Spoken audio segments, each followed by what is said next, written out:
Hello, everybody. Welcome back to the Sin Providence episode 17 or Oh, I didn't 18. even update the Twitch. 17? Oh, 18 then It's It's one maybe? of it should be those. 18. 18. Yeah, last Ah. stream was 17. I can do that.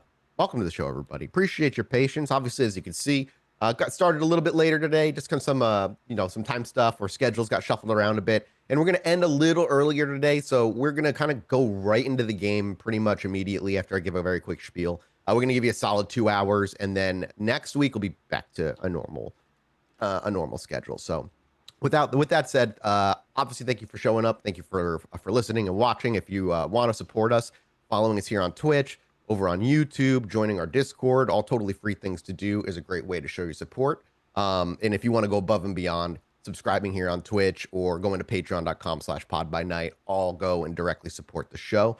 Yeah, and honestly, joining the Discord is just a huge community over there, and it's been fun to watch every episode. Somebody in there statistically breaks down how everybody does rolling, and it's funny to see how good and bad people have been doing. Things you can only get at our Discord.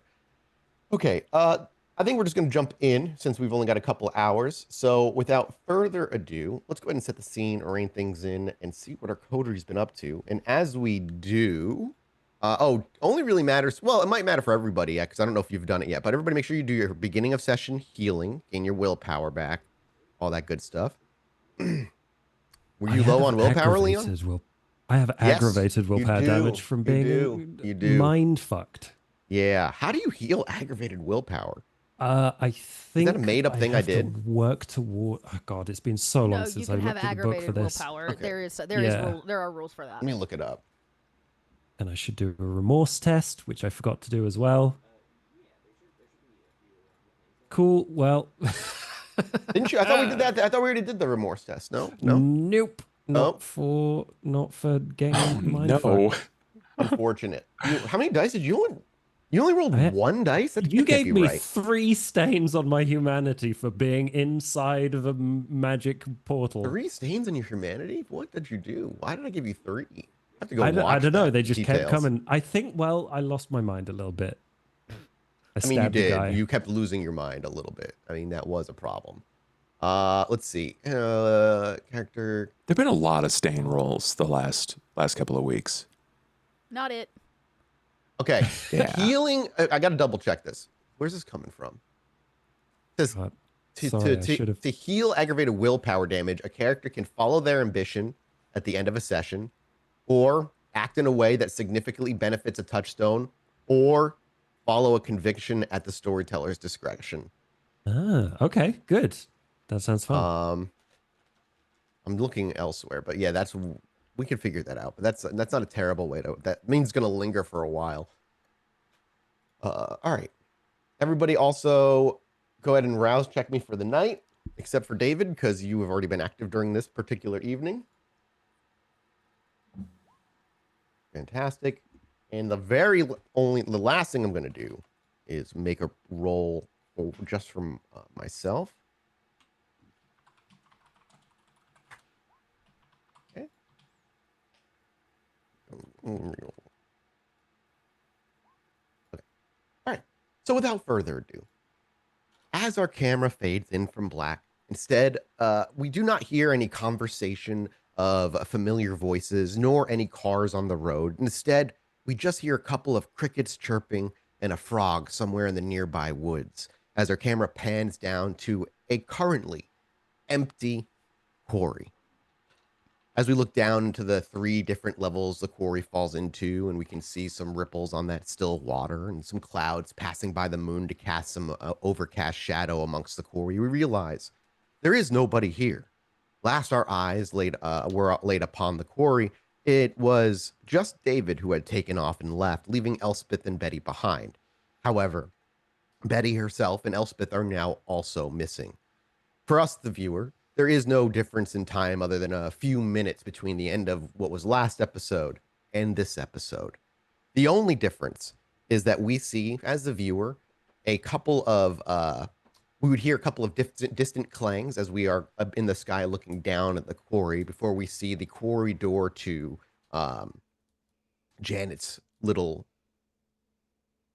hole. There was a, what is it, pod? We'll call it a pod for now. Swing open and a figure stumble and run as there's just nobody in the quarry at the moment. And as he leaves, we see them cop a fence and run off. The camera fades again. A little bit more time passes before eventually we see headlights and a familiar rumbling of a loud, ill-taken care of car. As Janet, did you take your own car as well, rather? Yeah, I was would've gonna say, taken I my car. imagine you in Leon's car, but it's not Leon's car. You're in your vehicle. Never mind. Well taken care of vehicle, not ill taken care of vehicle, with Janet in the driver's seat and Leon in the passenger seat as the camera swoops down from the sky and rushes up to the front of the vehicle just as it comes to a stop. And Janet, as both of you maybe step out of the car, you would notice there is nobody here right now. It's completely Do I empty. see this guy run? No, this is in the moment. This is before you got here. After Elspeth, that's what my role was, to see how he did, because she just tied him down. She didn't really do anything crazy with him. I'm unhappy with that decision. Okay. Not on your part, but- but on the part of Betty. That's fine. It might be good for that man's liver's future. Yeah, that he got out. he was definitely going to be missing organs by the end of the day. So Yeah. As you roll up, you, Betty, had been gone for the past evening, spending the night in a rather luxurious guest house that your sire would have kept you in while you were gone. You were, for the viewers, to refresh, off dealing with your sire to kind of inform him of what is going on, keep him of the goings on of you moving, what the plans are going forward, that kind of stuff, correct?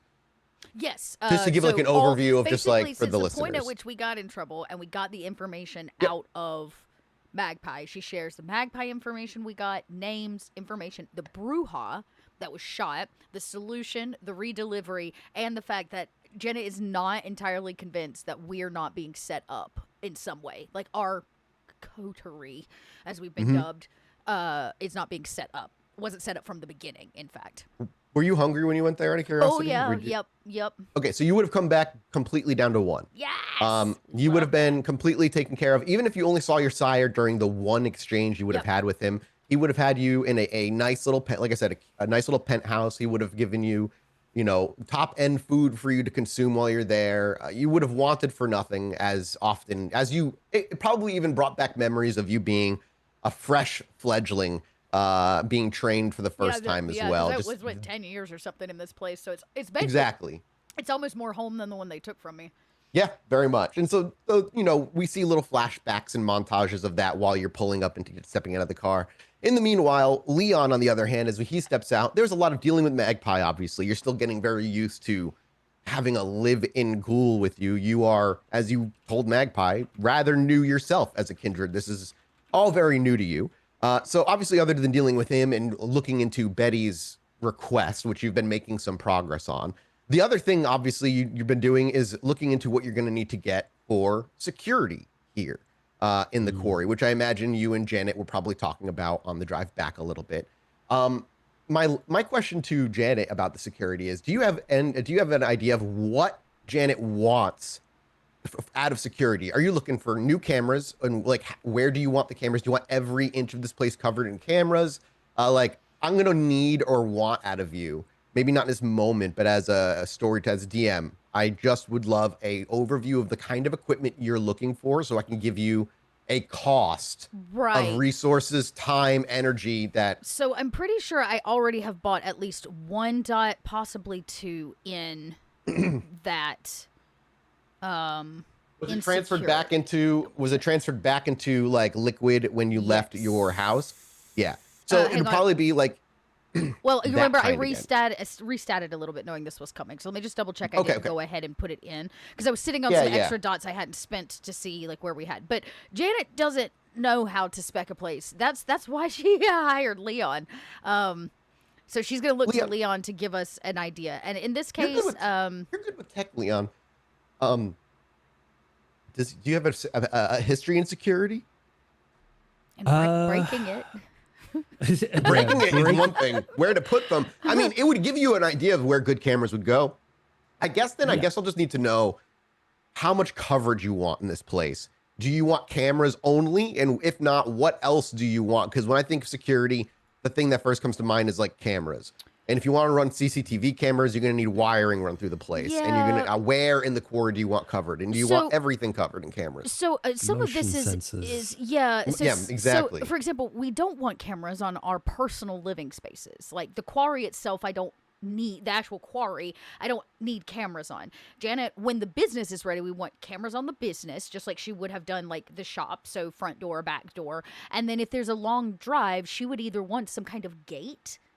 Yep. Right, So, people or can't a just newer, or some kind of more proper gate, yeah. proper gate to like come in and out, because even when it is an open storefront for the public, and we hire people to work it and all that kind of stuff, they're going to open the gate and close it at night. So the idea is like really Yeah. nobody should be coming and going. So And you're going to even, want you to know, put money into renovate this place too, then, because obviously the office itself, remember the ceilings caved in from water damage. My understanding was that I was buying a functioning business. I did not realize it was going to be Oh disheveled. no, I you have were getting put- shoved into an abandoned quarry. Well, hear me out though. I have put a lot of dots into the quarry in Haven being ready to go. So the money has already been given. Everything was exchanged. So it just needs to be completed. It will just be time taken as I still, regardless of cost, like I still need to know, do you want to renovate? Because that will take time, obviously. I mean, like, we can't run it with the walls collapsed in, so of course we have to put up So the do walls. you We have to wanna put on a new ceiling. With the whole business demolish needs the to be ready. building, whole new building, or like rebuild, repair What's the faster? building that's there. What's faster? Faster? Jenna's gonna I want to can know get what a- the fastest option is. She needs the business up and running for a front because it runs for the mob's money, and while we're down, she can't clean their dollars. Yeah. I don't know. I mean, for somebody who's not well versed in construction, I watched somebody build a new small building out here in Texas over the course of like literally like a loft and a room with concrete, heating, electricity. It took them about 9 months. That was building from zero to the building. If you're repairing it, but you're tearing down the ceiling, you're tearing down the walls, it's kind of the same thing. Because what's there is like like a business trailer, right? Like an office trailer. Janet, I'll get back to you. I think Janet's probably gonna think that like they're going to be somewhat similar because you need to redo the roof because like I said at the beginning when you first got here, the ceiling is water damaged and caved in on the old office building. So we'll say you're looking at Janet's probably assuming minimum office building. She's going to want to rip it down because that's not what Yep, she wants. okay. She wants like the pictures that I sent her are like they are a massive. Think of like a pool sales place where you walk in and there are samples inside of a large 4-walled square, almost warehouse storefront. So people should be able to come in and order tombstones or specialized, statues and those kind of things. So the public needs to be able to walk in so that it is a front cover. Okay. For So you're looking at demolishing and then building a smaller building. I'm going to say you're Concrete, looking at 4 probably walls. 5 months. Okay, Probably concrete. 5 Yeah, months. yeah. The next question I'll have, which we can work on off camera and stuff for setup, is just are you running construction company through your mob connections, or do you want to run a construction company through your Kindred connections? Both are going to be different because if you run it through the mob doesn't know your Kindred. No, mob has no idea you're that's Kindred. that's correct. So to clarify, the what she told the mob and the reason that we were able to do this at all is that she was the suit shop was made. So she is moving places and she wanted to provide a location that not only could we clean money through for the mob, but she could inevitably become the mob's connection to real estate and those kind of things. So it's a larger plan. So yes, it is mob related, but they're still not going to know she's running. And then of course she can clear dead bodies. Like the quarry is a cover to cover the mob's bodies. So if they need to clean up, they bring the bodies to her and they disappear. 100%. Yeah, I guess what I'm asking is like when the construction company that's going to do this, do you want it to come through the mob, shell company? Or do you want to come through Kindred connection? Oh no.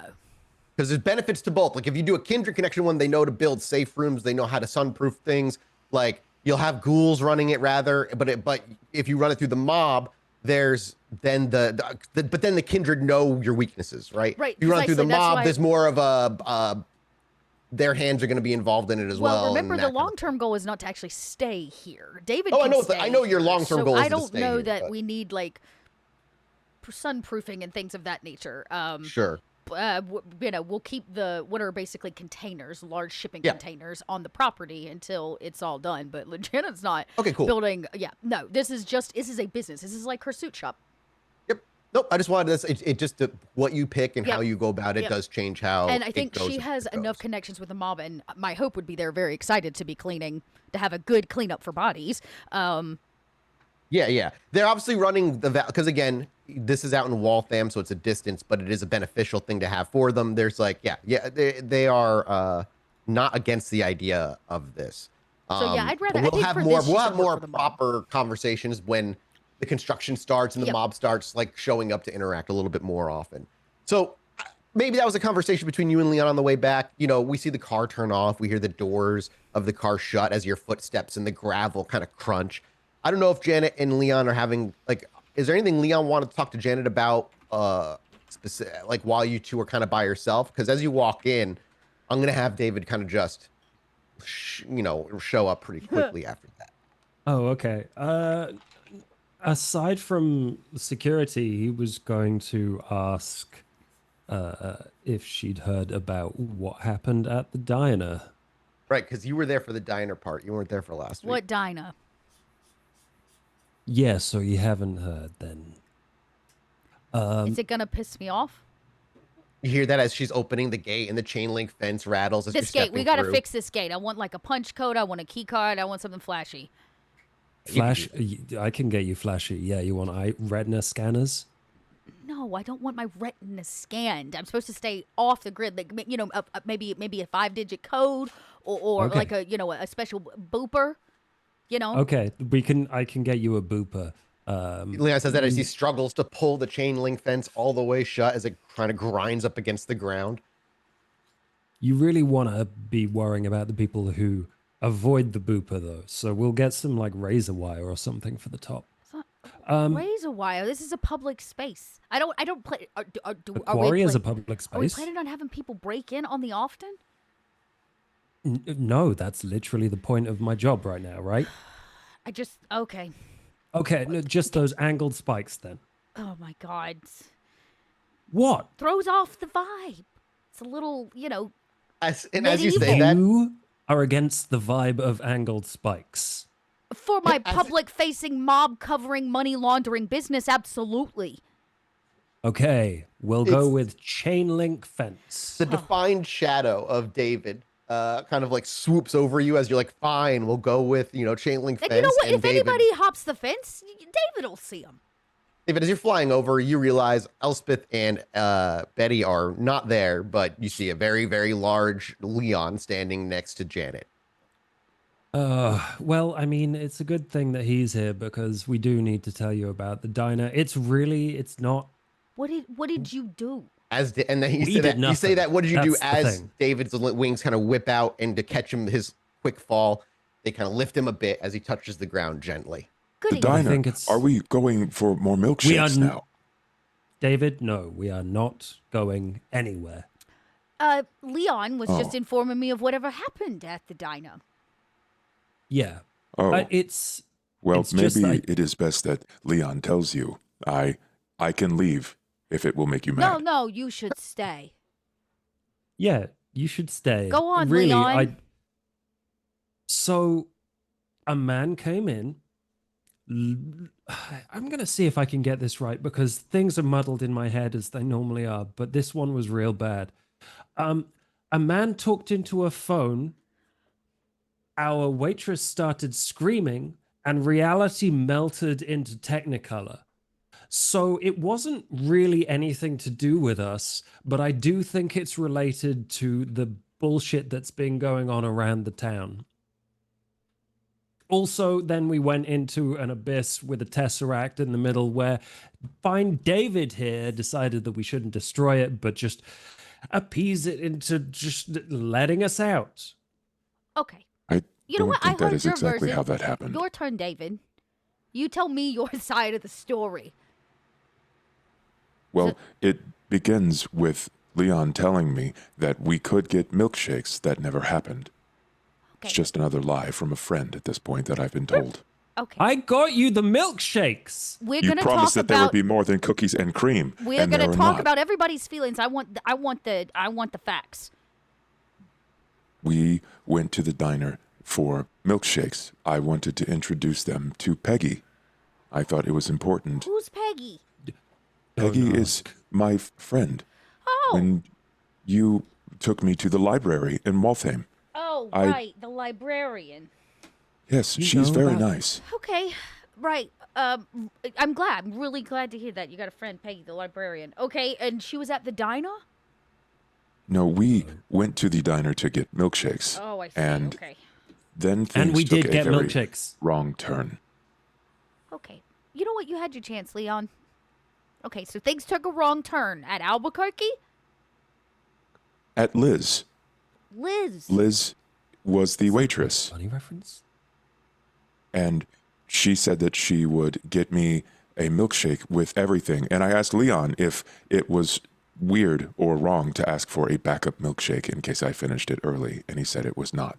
So I was going to get two. I realized that is greedy, but I was just very interested. Everybody has a treat me day, honey. Keep going.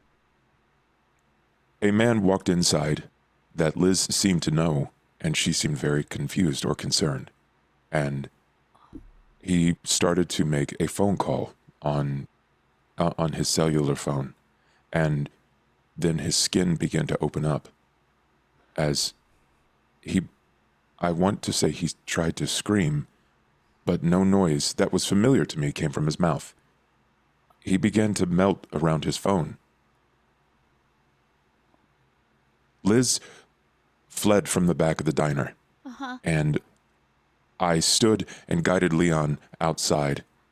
Betty tried to come in, but everyone else began to panic as well. I climbed to the roof of the diner so that I could see what was happening to Liz. And things began to move very weirdly, Janet. Trash cans began to move on their own. Like with legs? No. But faster than my eyes could catch. It would hit a wall, and then it would come back again, back to where it was, like something or someone was rewinding time. Oh, okay. And Betty found Liz as I was flying above. She attacked her, bit her to calm, she said, to sedate and calm her. And then a manhole cover began to illuminate. We could not run as the floor began to swallow Leon and Betty and Liz.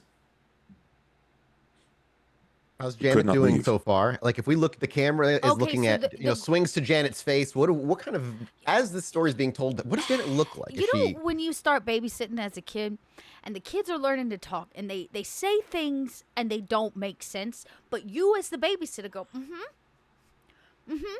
So I'm listening intently, like I'm wanting to understand. So the ground swallowed you all whole. So my next question, now, tell me if I'm a little off here. How the hell did you all get here? It was not letting us leave unless Liz was to go to it. And It? I thought it was trying to communicate to me. It was singing a song. And What it does said Janet that think it is at this point? Because last we went from floor swallowing So to who this. is it? please just allow me to finish because I'm not even sure if I can And it understand or explain sings? what it is. It was playing a song that sang to me about the perversion that is me. It said that I was wrong. It said that Leon and Betty was wrong. And I could feel it trying to change me. Okay. All So right. I went to it because it tried to talk to me. And Leon told me not to, but I did not think that they would be able to get free if I did not. Okay. So I went to it down the manhole into, I think they said it was the sewers, but it did not look like a sewer. It looked more like a passage or a tunnel. Okay. There were animals in the wall, many animals, and they did not seem to be dead or alive, but something in between. Uh-huh. And that is where we saw the shape that was singing. It was moving in ways that most, even my own mind, cannot comprehend. So I did the only thing that I knew how to do, and I talked with my art. I made my hands the tools to make it speak clearer and free us. Again, Leon told me not to, but by the time I was finished, the walls were normal again, and there was a ladder so that we could leave. Does Leon pipe in? Because he also, obviously, all that was true, and he also heard it singing, but you had a different interpretation of the singing, that it was like numbers and math. And it was a specific tone. Oh, God. What was it? Hang on. I don't have my notes. If you don't have notes, that's fine. Leon might not even remember or whatnot. But Leon might not even say anything. I'm just asking if he... I don't think he'll bring it up because it probably won't help. So, but he's like, for what it's worth, I can corroborate. It doesn't help. Okay, so... Yeah. How many points in occult do you have? If I am to understand. None. Why would you have anything in occult? She has politics. I'm not even going to let you roll. You're fine. No. Okay. So, just to make sure I totally understand how this happened. You went to the diner. There was a lady named Liz who seems to be the linchpin in this little story. Yes. What happened to Liz? Liz was brought back here because Betty said that she might be important after all of those things. Do we remember one of our rules? What was one of the rules of this space? There were a lot of rules. Yes. Which rule specifically? Nobody is supposed to come back here. Well, what about the Bruja man? He hasn't been here. He was here momentary. Correct. And we took him home. Betty tends to bring her problems to our doorstep. Mm-hmm. And I don't want Betty bringing her problems to our doorstep, like Liz, who's the linchpin in some psychedelic Willy Wonka diner story where you both were absorbed by the earth. You tracked it to some otherworldly entity, okay? Yes. We'll call it that. Mm-hmm. Who spoke to you through song and you communicated through with art to let you go. My question is, why? Why? Did anybody ask any questions along the way of being absorbed by the earth or talking to this entity to be like, why us? Why her? Why is this happening? I did not ask why it was happening at the time, but I felt as if I were to not act, that it would kill Liz and Betty and Leon. Okay. It was trying to change even me. I watched my arm begin to change in front of me, and I know that I am stronger than the others. Into what? Change into what? I didn't let it change.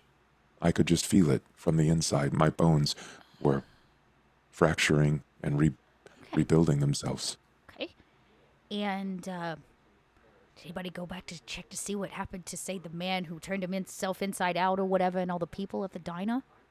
I did not. I think that Leon did, but I did not. I look at Leon. There's the moment things were different for Leon in the diner and you interacted with people normally after a bit. Yeah. Yeah, no, so nobody else saw this but you. It's hard to know what I saw. My goodness, okay. Well, Liz is not here anymore. Where is Liz? Yeah, where is Liz? Liz went to get a drink. She said she needed a drink, and she asked if we would go to a bar, and I said that it was getting very late and that I needed to rest. What bar? One in Waltham. She said it was not far from the diner. But she said that she would also have to go back to work, and that she would return to the diner. She was very grateful for saving her. She hugged me and said thank you. Was she as surprised to say I am to be hearing all of this? Was she surprised to see any of this? She does not remember everything. And before you get angry at them... Not angry. Elspeth and Betty also said that it would be a problem that she was here. And that it might have been a bad move and that you would be angry and that we had to figure out something to do with her. So I did what I thought was the right thing, and I made her more friendly to us. After hearing what happened to Magpie, I knew that I had to do the right thing, especially after you told me that if I wanted people to stop treating me like a child, I needed to start acting like an adult. So I took the responsibility of Liz to make her happy and to make her like us more. So I gave her my blood. That made Betty laugh, and I did not know why, and it made Elspeth very scared. I don't know if I'm gonna laugh or scream, but that's real good. Oh, David. Did anybody else get brought onto the property? Yes, Oh, and oh. that will As you say that, as you look over to Janet's pod, you see her pod's actually opened a little bit. Oh, and you went through my stuff. I did not. No, that was Elspeth. Oh, okay. One more She- for Elspeth. She said that she needed money because Jump Scare James' mother was here and she was very angry. She Who was the fuck is Jump Scare James? it was Oh, it was the boy YouTuber. who was looking for Minecraft Marty. Remember you broke his phone and threw it in the water. From New York? No, right here No, in the no, no, a quarry. couple of days Janet ago. and Dot even blanked this out. This is when the guy was filming. you mean the internet kids? Yeah. Yes.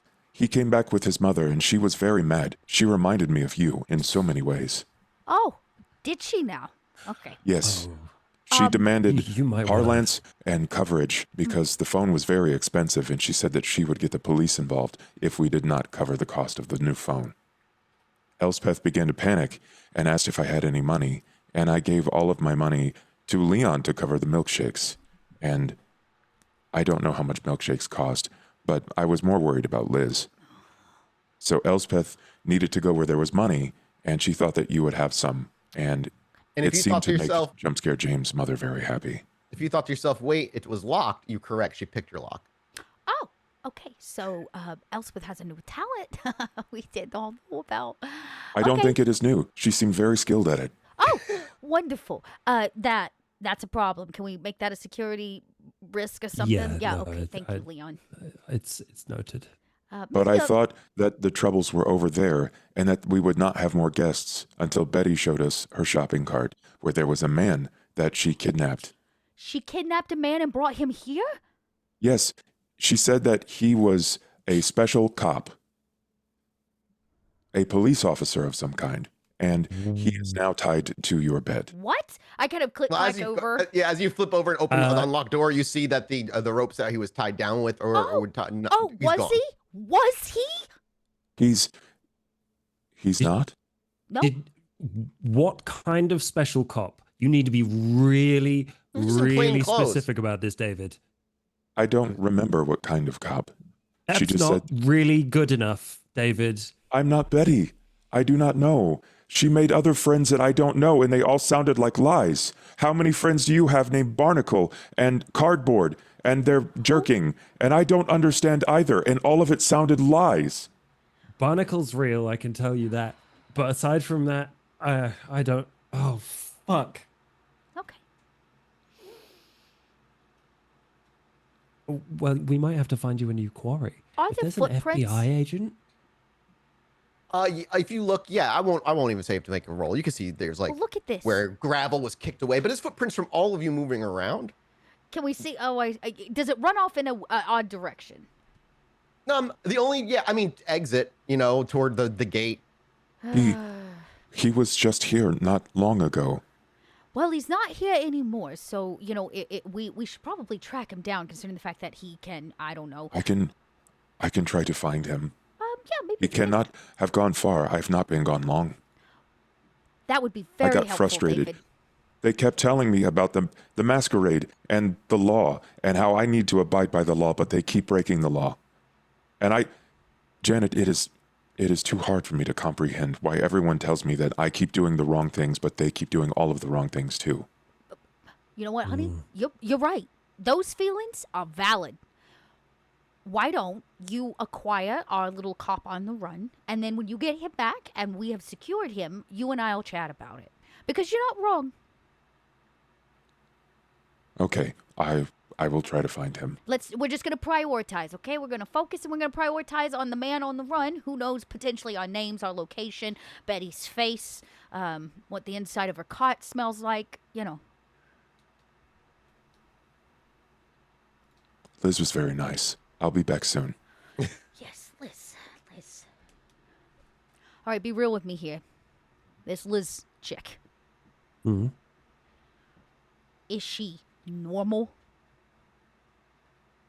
How much of a problem is need- this going to be, considering the fact he started the ghouling process without fully understanding consequences? She seemed normal. She's a waitress at a diner that we went into completely So randomly. why would she be afraid of some man on a cell phone? That's a great... I was trying to grab the cell phone to find out. It's... Oh, okay. I don't know. Okay. And this thing that's trying to change David. I don't like that. I don't know anything about that. That's so Yeah. far out of my pay grade. What am I supposed to do with that information? I'm just trying to get a concrete business started. You know what I'm saying? Let me worry about that one. Which one, Liz? The thing. The thing. I mean, we should probably both worry about Liz. It. Right. Okay. It As might be dead. I don't know. for Liz, if it's true he started ghouling us, she's gonna come back. We just need to be prepared for that. She's gonna show back up and probably be looking for another fix sooner rather than later. So I don't know that we got to go hunting for Liz. I think she will find her way here. Yeah. But it wasn't right. Just the sheer volume of chaos and change and mathematics flying around. So this thing, what's to say that Yeah. it is the one that left that secret code all embedded in the fragmentation of the video camera? You know, what did it say? What was it? It was sorry had to always. It wasn't as chatty as that. It was very, very focused. Well, what if it can wanted only Liz- chat? Because David said it wouldn't speak. What if it can only chat through the code? I think it might be related. I don't think it's the same though. Do you think they have something to do with people getting shot on our doorstep? Well, yeah, that's what I'm trying to figure out is because just someone killed several people basically out of nowhere, or at least shot them. And at the very least, whoever can appear out of nowhere, fuck with technology, and make a man melt from the inside out black tar through a phone might be connected. But how? I have no idea. I tried to reach out through the cobweb, and it was just static and echoes and nothing in there, and it was a nightmare. What if it's not connected to the cobweb? Everything we know I don't think- well, everything we know about this, it has been connected to technology in some way, shape, or form. Not the web, whatever y'all call it itself, right? Cell phone code. Does on Janet a know what he security- means when he says the cobweb? Not entirely. I know it's a Malkavian thing. Yeah, okay. Yeah, I'm just curious what that Janet much knows I about think it. Janet can piece Yeah. together.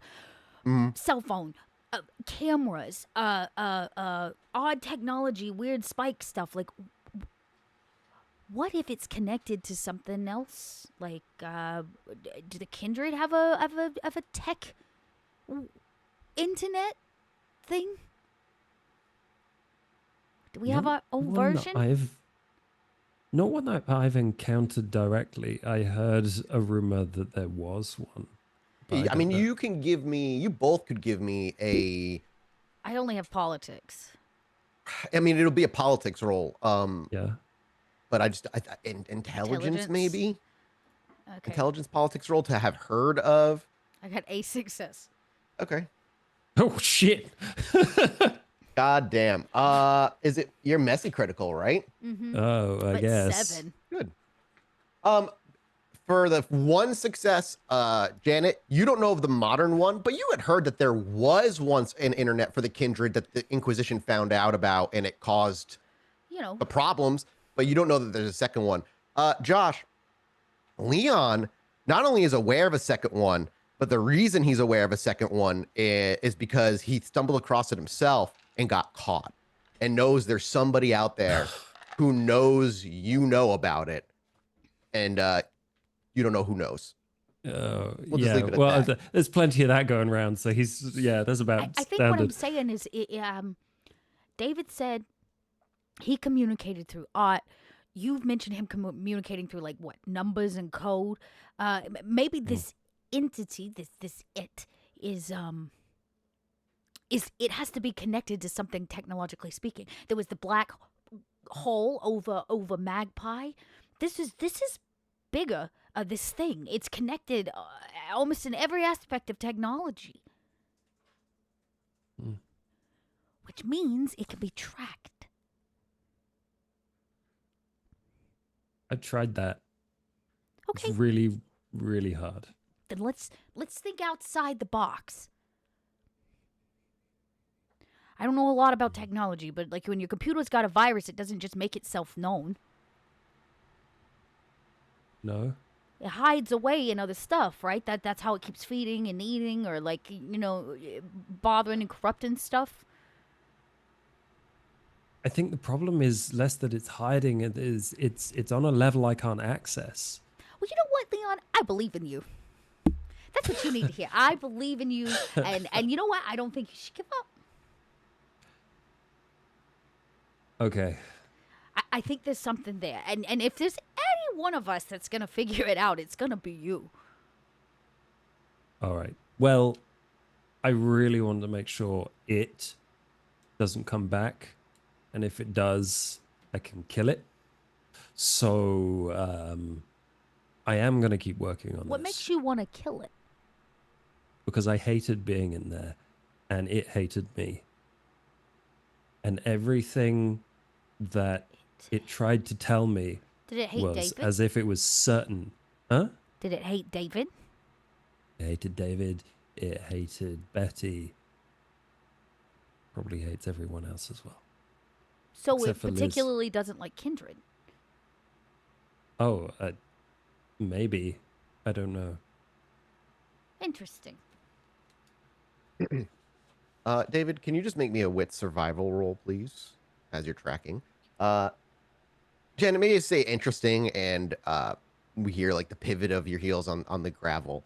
Do me a favor, and make me a wits awareness. Actually, both of you, Leon and her. I will willpower. Okay. No, 2 successes. Beautiful. I got a total of 4 successes. 3 successes for Leon. All right, we'll get 3. to you in a second, David. As you pivot, you would actually notice both Janet and Leon sitting. Probably was left out. No, it would have been left inside. I'm probably going to guess inside Janet's place to keep it safe, because the door's still cracked. You had actually, when you marched in there, marched back out, you probably would have even noticed there was actually a envelope, an envelope that did not belong to you, that sat squarely within your pod on a little, probably on just one of the things you have stacked in there. Yeah. If you grab it, you would see that it has it. As you open up the letter, it has no return address on it. It just has your name on it, or it has no name on the front. Sorry. As you pull the letter out, and I'll read it again for chat in case they weren't here last week. But you would read this. It would just say, by order of Dejan Siaka and with the endorsement of Prince Iverson, you are required to present yourselves at the Tremere Chantry tomorrow evening at 8 p.m. sharp. This summons is non-negotiable and constitutes part of your remedial service to the domain of Boston. Failure to appear will be reported to the Prince immediately. M. Ashford, on behalf of House Tremere. Oh. That's tomorrow. That's not tonight. That is tomorrow evening when, the rest of the coterie is present. But that would be sitting there as have well. one more Having thing- already been opened clearly We have one in more red, thing to so. discuss before David returns. So possibly the missing items from their box is flying over Boston right now looking for a rather escaped police officer. I don't know if I have it in my heart to just hand David over. No, nor should we. So what? We're just going to give him the runaround and look for something we have in our possession the whole time? That's ballsy even for Janet Janetti.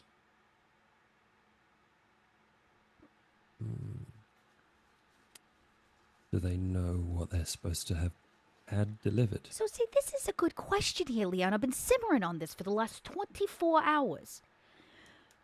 Because the little pipsqueak of a Tremere that we met inside the prince's office, who initially roped us into this whole finding the box for them to begin with, was in the room with David.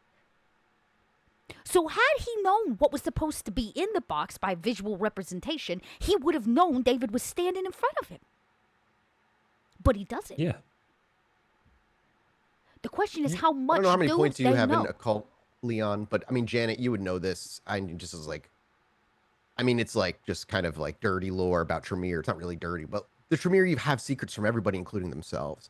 So that wouldn't surprise you. Yeah, you deducing this So, is so you my know, guess, clicks for one Janet. of the things the mob does is the delivery guy usually doesn't get to know what's in the package, right?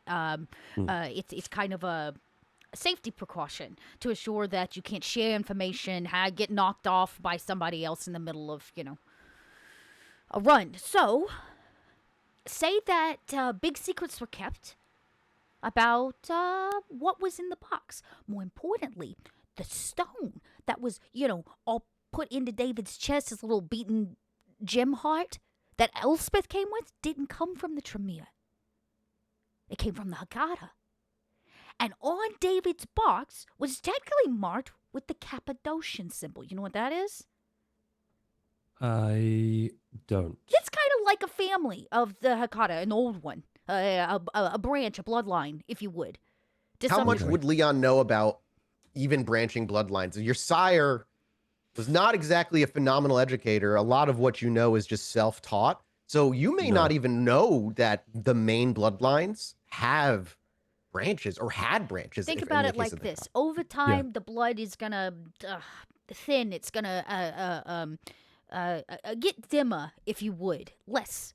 Okay? But that Right. means we had to start somewhere where the blood was really powerful and really thick. So some of the families we have today, like the Haggadah, for example, weren't always called the Haggadah. They were a series of other families, and whatever was left over after many generations of watering down the pool come and make one new family together because that's all that's left of the bloodline. I had wondered that. Okay. Okay, so our dear Elspeth, that clearly has a small pickpocketing problem, is from an ancient bloodline. Her sire is part of something much older called the Cappadocians. And their symbol, which I have only ever seen in a book, maybe, when I was training with the Ventru, is enough to tell me that either the Haggadah and the Tremere of Boston are working together, or people are keeping some serious secrets from each other. Because so far, this letter, did David get one of these letters? Because they handed him a letter looking for him. Right. So they're going to make him look for himself. Precisely. Okay. So you see the predicament. So do we keep the ruse going, or do we tell the fucking truth? Because I'm going to be honest, I don't have a whole lot left to lose here, Leon. I mean, I do. That's the problem. I have some things now that I would like to not lose. So we got a klepto daughter of a long dynasty, which Sure. doesn't sound that uncommon. We've got a living statue, and we've got Betty. Betty is a wild card. I want her her to stay off the property. I'm going to start leaving vodka at the gate so she'll just grab it and go. Like paying a Oof, fucking okay. wood spirit, but Yeah, fucking- she's like, if I leave this here, please don't bother me. It's like gnomes at the holidays. Like, get out of the house. I'll leave you a pot in the window, a pie or something. Like, just go. Yeah. Okay. I did just give myself an idea though. Okay. We brought the stone. They were looking for the box. They were looking If for the we body. can get a hold of where the box ended up from that shipment, Okay. they might just be looking for a statue. So what? We replace David with we put okay. So, and what when he doesn't come to life, like the good boy he is? Are they going to come knocking at our door and say, "Where's our living statue"? You can only hold a No, but- ruse for so long. Maybe. But the hope is that they'll realize that whatever they tried didn't work.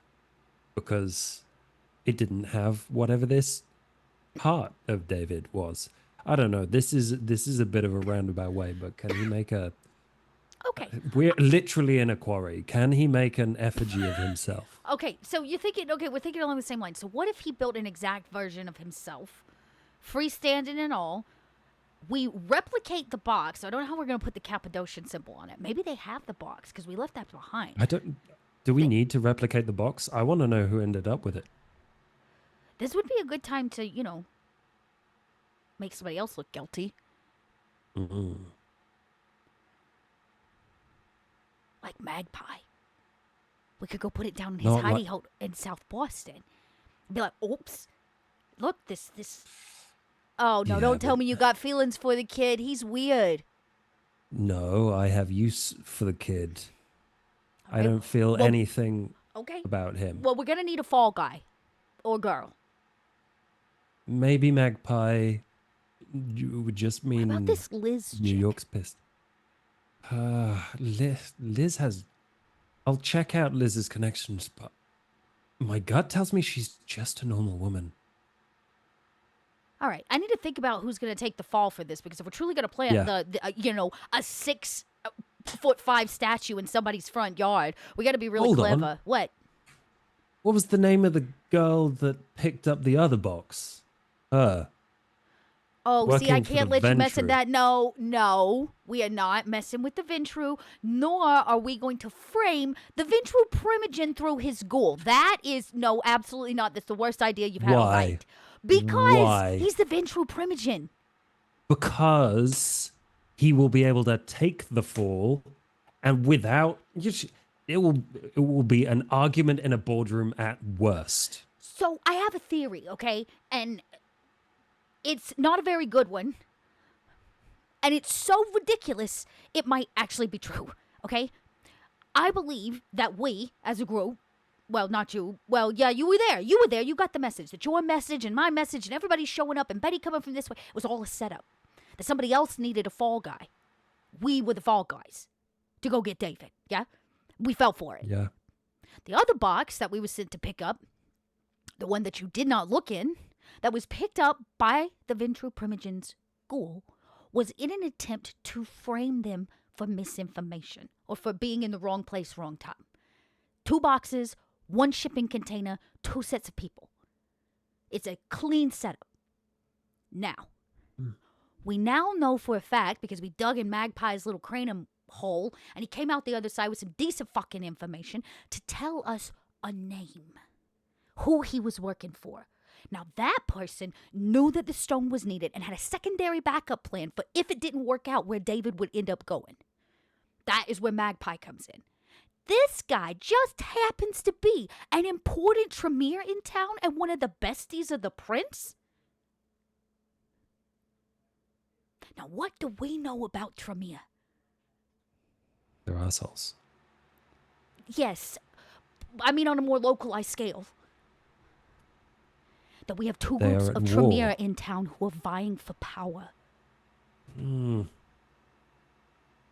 I believe that one group of Tremere, led by this Dijon Mustard character, okay, is the one who is in fact working with the prince to make the connection to supersede these other Tremere people. It's a clean-cut political move.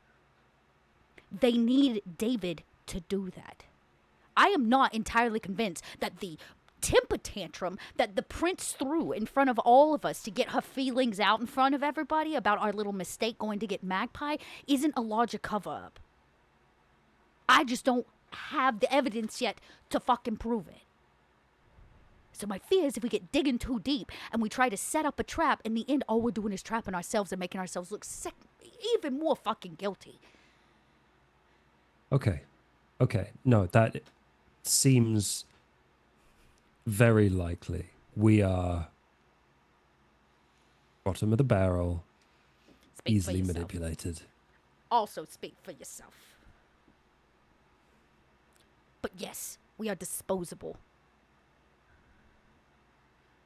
Speak Now for that yourself. I can agree. We even, as you say that, the camera kind of pans around the quarry to just make that point hit home. So, my hope is that David brings back, A cop. Cop McGee? Cop McGee. Yeah. Just any cop. No. Hopefully the one who found himself chained to my bed. Betty and I are going to have a conversation. Yeah, how come you got chains on your bed? It's a bit of a personal question, isn't it? Of Would you course. like to find out? Are you offering? I'm just telling you, if you want to find out what it's like to be chained to Janet Janetti's bed, usually you have to pay up with a liver or two. Oh, well, I'm not using mine. Well, then you don't get the joys of being chained to Janet Janetti's bed. Just as you wrap the conversation up, wits awareness to both of you. Please tell me David got the guy. Oh, he definitely did. Don't worry. He's not going to be able to One. outrun him. Okay. Trying to see if anybody else stole anything, Leon, hid anything. as you turn around, you also realize there's the crack to the David's pod is open as well. And as you kind of like gaze into it, you actually see something a little bizarre on the ground that draws your attention. Since you have 4 successes, you get a little closer and you see what looks like literal ashen remains. Just a little bit of them on David's floor. Someone killed a vampire here? It's definitely What not was that? I enough can't to be hear in you, an, Leon.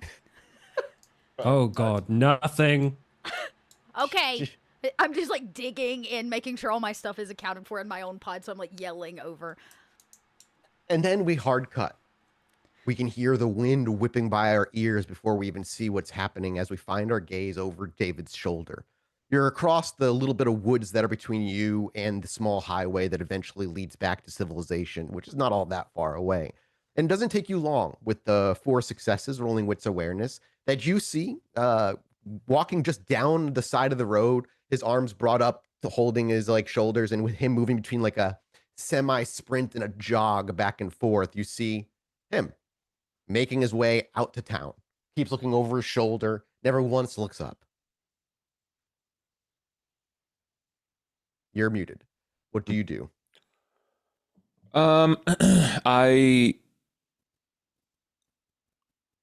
This is not like a well-traveled road, right? Like this, I can't imagine. No, you're this is. out and yeah, you're just away. Um, It's late at night. There's not a lot of cars anyway.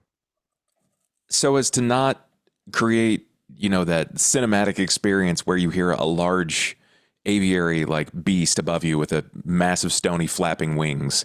I'm gonna weight of a feather so that I can just slowly lower myself to the ground near him. Because it's not like I breathe, right? So all that there is probably just going to be the response of the wind hitting my body. And just to the point that I get near him, and I'm just gonna grab him. Do you want to like? Are you coming down right? silently and just scooping him up and just like taking him without even touching the ground? Yeah, I don't think I've done that yet. Like No, I've had people you that have that I've taken up with me, but I've never gone into like a full swoop. So, So I need you to make me first because you weight of a feather, which is free anyway. So go ahead and make me a dexterity stealth check first. And you're right, you don't breathe. Like it's not like the wind is howling. He probably won't hear you come up behind him. He's gonna get a roll, but he's not gonna get a high one. I got 3 successes. Well, he needs to roll all successes then. Even then, I would need He to does. crit. He does, but I give ties to the player. He would need to crit. So you're able to get down quietly. I need you to then make me and we'll describe the scene in a moment. A strength brawl check as you're just going to grapple this guy and grab him. Yeah, I'm not going to try to hurt him. No, it's not going to cause damage. Three. This is he's going to get a technical roll of 1d10 defense. If I roll a 10, I get to re-roll. Because you're catching him by surprise. He has no chance for defense here. Okay, I do not succeed. So what we see is as we are over David's shoulder and we see what he sees, this guy kind of half jogging and running down the side of a road that is not traveled by pedestrians whatsoever. It's just a single 2-lane highway with a yellow strip down the middle. As we see him, the camera actually barrels over David's shoulder, plummets to the ground before racing up to this guy. And just as we catch up with him, we see a shadow before we hear anything. And by the time he realizes that there's even a shadow that's being cast from the moonlight above him, as he turns to even look, we turn with him. And as our camera goes over this guy's shoulder, we see David a foot at most away from this guy. I imagine just stoic as your arms open with your wings kind of blocking the rest of that moonlight. And with a very swift maneuver, you grab him with both your arms under his legs and then obviously around his torso. And with one or two flaps, now with a little bit more weight, because you are not, now you're carrying this guy, but with very little effort, you take to the skies with him. He, for the first round and the one round only, where he's not so high above the ground, he needs to overcome fear. He is going to try and like get Fight. free. Right. Go ahead and make me a dexterity, not dexterity, sorry, a strength brawl. Got it.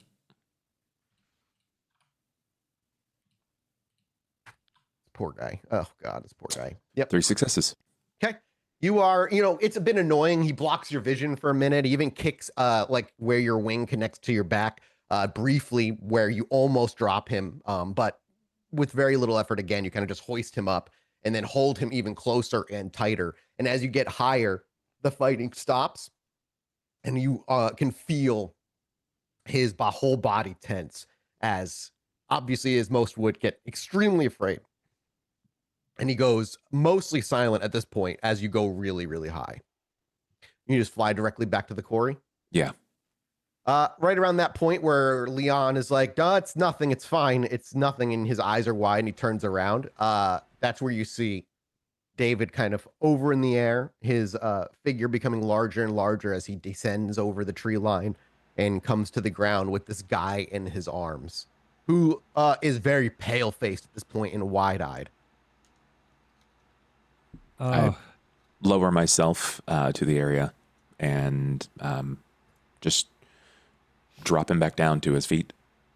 Yeah, and as you do, he actually probably just falls down onto his ass and takes a minute to get his bearings before he... who's standing around? Leon, Janet, where are you in this right now? Are you in your pod?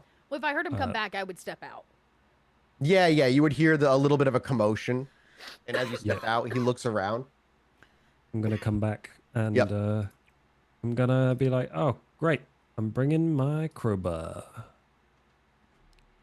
Okay. Does anybody say anything, or does he... I walk over. I want to take this man in. Is he particular? Does anything stand out? Does he have a badge?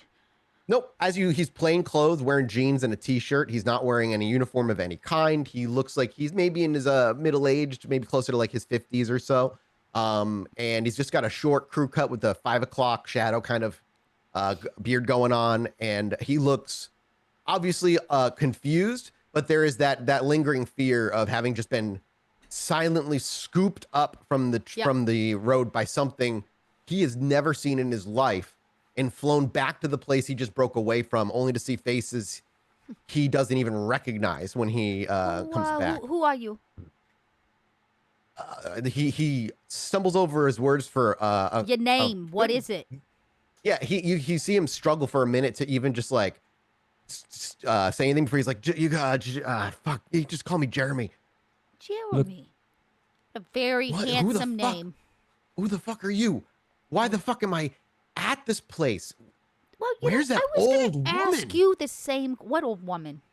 The one who chased me in a way I've only seen high schoolers run. Jeremy, I don't know what you're talking about, but you showed up on our security footage breaking into this place. At that point, you see him look completely baffled. What? That's right. We got you on camera footage and everything. You can go ahead and make me, obviously, a manipulation subterfuge roll. Sure. Yeah. I'm gonna rouse. Oh, no, not any hungrier. Great.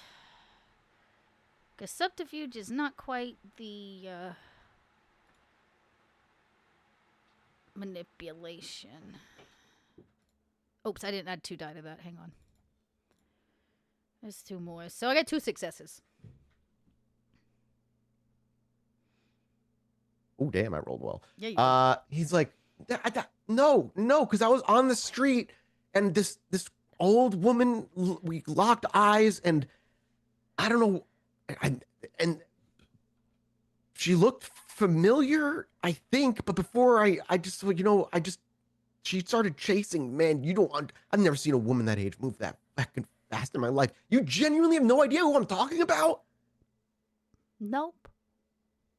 Now that I being swear, said, well, there's no fucking way you have me on fucking video camera because I got in an alley and she did something to me, man. She did something to me that I don't even know. Jeremy? Yeah. Jeremy. So here's what's going to happen. You've rocked onto the wrong property at the wrong time with all the wrong answers. So I would like to know, are you a cop?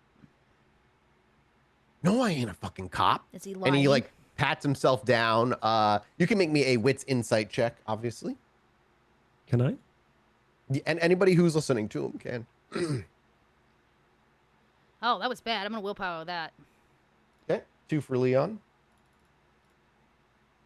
And I got one more, so I got 2. 2. David, do you want to roll? Oh wow, 4. Is he lying? So I can always tell when someone's lying to me. So specifically, he is but yeah. not. I would say for David, it's not that he's lying. He's not clearly lying, but there's something about something about it that just it doesn't. He's not being honest about everything. He's not telling the entire truth. No, I ain't a cop. I ain't a fucking cop. I ain't a fucking cop. Then Listen, what are you?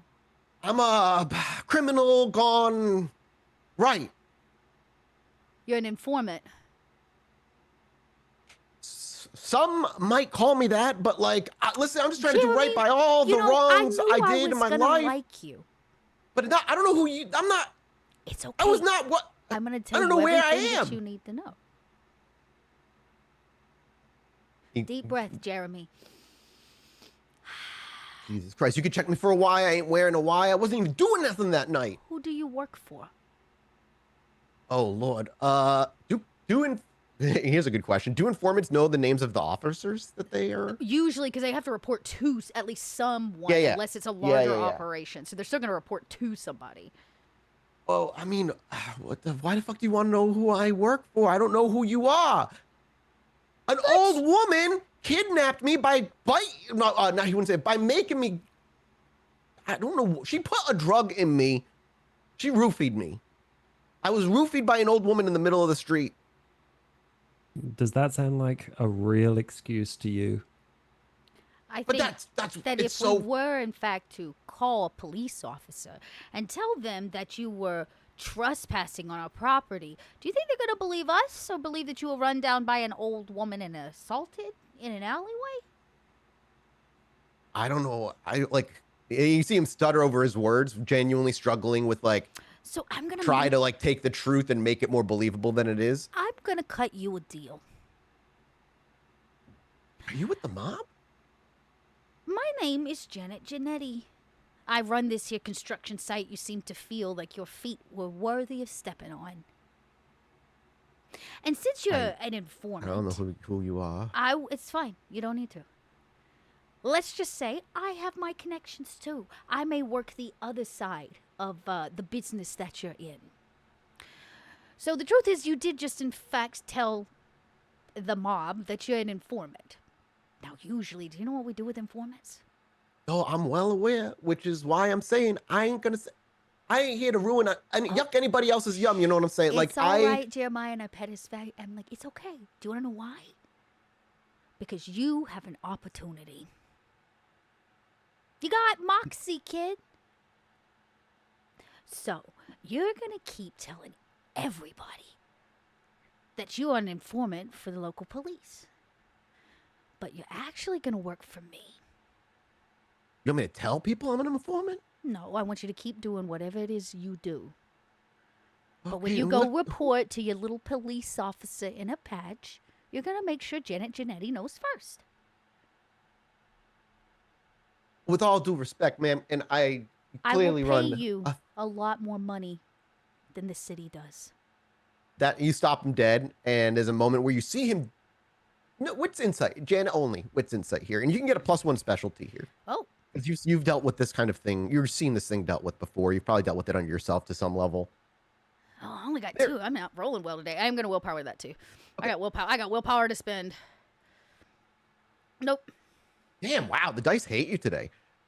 Two, you do see, I'll say no more than there is a moment where you do see him struggle.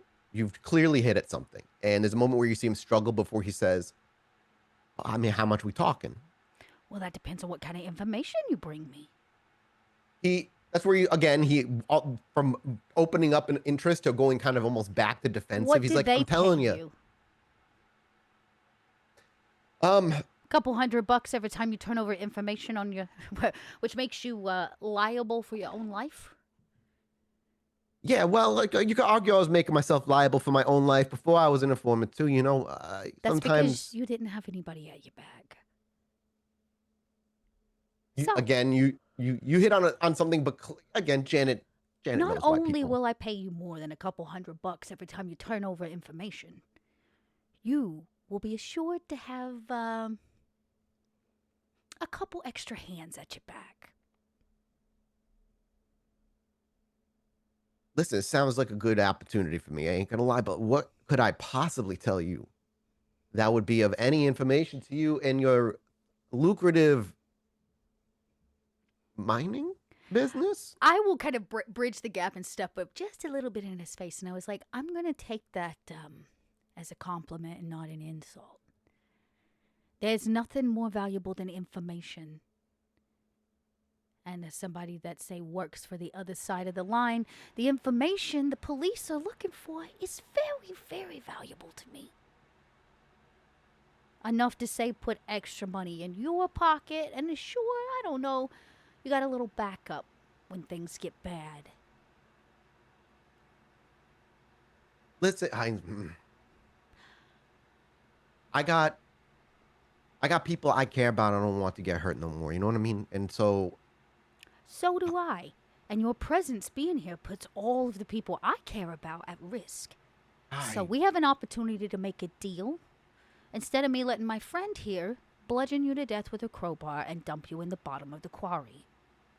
Hey. Kind of looks over to Leon, and Leon just says, hey, and weighs that very quickly. Who am I to turn down a lucrative business opportunity? See? So helpful. I knew I was going to like you, Jeremy. So, here's what I'm going to do. I'm going to let you go ahead and make that run again that you just made. And you've got 48 hours to return to me to give me a solid yes or no. If you don't at least return to look me in the eyes and do me the hard favor of saying yes or no, I will find you. And everything you love and care about. You know, even if you ain't anybody, you certainly carry the swagger of those who do. Well, He says, you got yourself a deal and a promise. I'll be back in less than 48 hours with an answer for you. I appreciate you giving me time to think about it. you are welcome.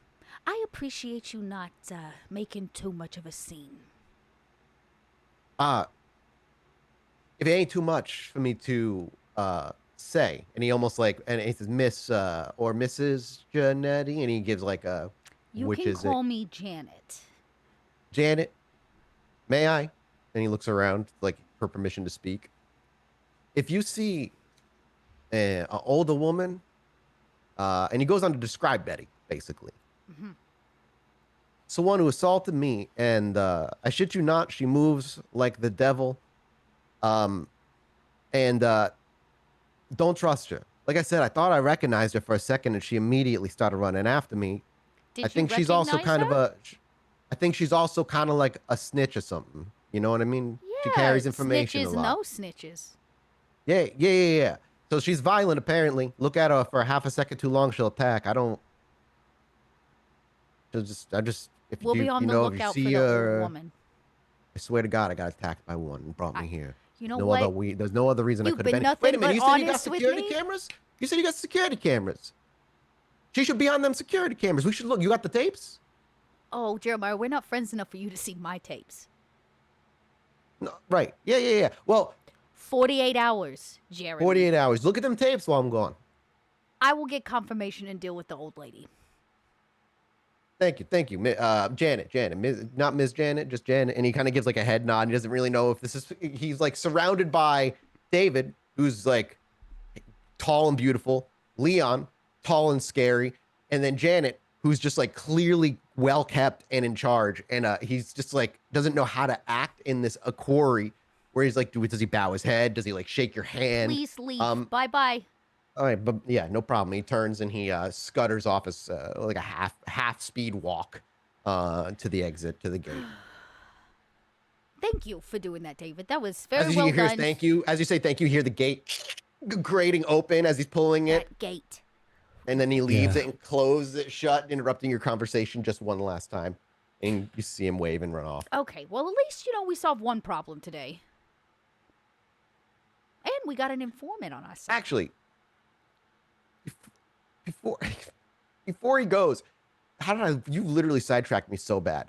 I know. Yeah, wait a minute, before I go. How did that? He looks to David and says, "What the fuck was that?" Oh. Like How I did said, I- work for the mob, and you could say we Flying dabble in mob? things- Flying Superman mob? I'm gonna Can have I to just do scramble this. his brains? I'm gonna have. Yeah, I mean, you both have the I was ability going to to say, fucking just go. I'm very tired, Leon. I'm leaving this one to you. What Express do you that mean? he would. I You look need at the Leon crowbar. and Whoa, I was like, whoa! I ain't seen nothing. If you're gonna hit me with the crowbar, I don't need nothing. Like, and he's like, I didn't see shit. I will take the crowbar, and I was like, my friend Leon here just wants to have a moment of time with you to assure that we can identify this flying creature you said delivered you here. Go ahead, Yeah, Leon. Yeah, that guy right fucking there. I saw his face. Eyes this way. And he looks over to Leon. Listen. Look at me. And he does. He looks at you and goes, and as he looks at the camera, he's like, I don't know. I didn't see nothing. And what do you say? Oh shit. No, I just What do you realized use? I only have Imitation? Yeah, I've only got forgetful mind, which just erases a bunch of time. Yeah, it's just and the we past don't 5 want minutes, to right? have to go over all of this again. Okay, You wait, blank him completely, and then he's just like, how am I here? Okay, hang on. I might be able to deal with this. We can have the conversation again. I'm fine with that. If you have like compel or something, is there a way you could just tell I him have he was like? dementation and I have forgetful Yeah, mind. okay, Either he Honestly, I can- will. you I could will. have I his can do. I can crazy do. We or could something. also retroactively say you forgetful minded him I would. at the First. start of the I really conversation. should have at the start of the Yeah, conversation. yeah. Something we just got immediately talking until like, why am I here? How'd this happen? And I just blanked on we flew. So we'll just say right when he landed, it was probably you forgetful minded him because you knew what would happen, obviously, because he's a flying man with Giant- wings. Yeah. And then the conversation happened. He would have assumed like he broke just out of the broke. chains, and then all of a sudden, fuck, wait a minute, you're all here. Almost like he stepped out of the pod and you were there. Maybe it's like a missing chunk of time that he a little woozy on. Easier fix that way than having to redo all of that. I No, think that it'd be Janet easier. would have. She would. Maybe be Yeah. a bit more amenable. But yeah, okay, that's fine. Yeah, just makes it more straightforward. So he leaves. Go ahead. Whatever you were saying, I apologize. I can't even remember. I say Oh, thank you, David. I appreciate you going to get him. Problem solved. And now we have an informant. Cool. He seemed much easier to deal with than some of the others we have. Well, his life is on the line on almost every aspect. He's kind of just a ticking time bomb. I just wanted to make sure he was at least on our side long enough to see who kills him first. Well, we have a lot of informants, but not a lot of information. Yet, that's what an informant is for. And if for some reason he did in fact identify Betty, unknowingly, subconsciously, and he's working in some kind of case that's dealing with the death of her mutt or whatever that was shot, it would be good of us to know in case he's given information. Because if in fact it is the FBI or the local police and they're on the trail of something and we can get the same trail, it puts us a little bit ahead so that we don't make impromptu decisions. Yeah, it just makes me antsy not having a thread to follow. Well, take up knitting. Really? You are eternal, my friend. If you think this one night is going to... your anxiety rises after a single night of inactivity, you got a long life coming. Which is something we're going to talk to the group about. We all need to just slow down. Everything happened so quickly with all of you. Like, it took me 15 years to get my house back, only to lose it in like a fortnight. Yeah, I guess. Now, I, I promised David we would talk about his feelings. And I'm not going to break that promise. So, David, you said you had a little bit of a disagreement with the ladies? Did Leon want to bring up anything in particular that he saw in David's pod? No, okay, just checking. not with, not with Janet. Okay. I just don't understand why so many people discuss the importance of the masquerade and then consistently break the masquerade. What do you know about the pirate code? I don't know anything about the pirate code. What do you know about the Wild West? That it was a time around. I don't really know much about the Wild West. I know the era. You have some knowledge of cowboys, and you have like general pop culture knowledge. You don't know where that knowledge comes from, John but you Wayne. have it. Okay, well, sure. Okay, well, it's somewhat relatable. Okay, so there have been times throughout history where groups of people who are, say, unexcited about the regular way of life or law, and they decide to build their own lawless system. But see, the irony in that is these same lawless systems of pirates and the Wild West cowboys all in the end found civic responsibility and still said somebody has to be out there to, or something has to be in place so we don't murder each other and we don't act against the betterment of the general populace, right? Yes. We, Kindred, are pirates. Masquerade is pirate code. It's not that it's about rules. It's a set of values that we live by to assure that we don't kill off our entire food supply, that we don't kill each other, that we can allow humans to continue to live their day-to-day lives without knowing that monsters literally walk in the shadows. It's not so much about following the rules, kid. It's about making a better existence for all of us and them. But that is what I was trying to do. With what? That's why I saved Liz. And hey, I'm not, like I said, I'm not necessarily upset about Liz, but we should have a conversation about the actions you took to calm her. Was it wrong for doing what I did? Wrong? I'm not going to say it's right or wrong. It's not, that's not on me to decide, honey. I am not judge, jury, and executioner. But I can say, based on the masquerade and our way of life, it is important to know that our blood has special abilities. It's why you can do all the many amazing things that you can do. When we give our blood to either another kindred or to a human, they get some of that power.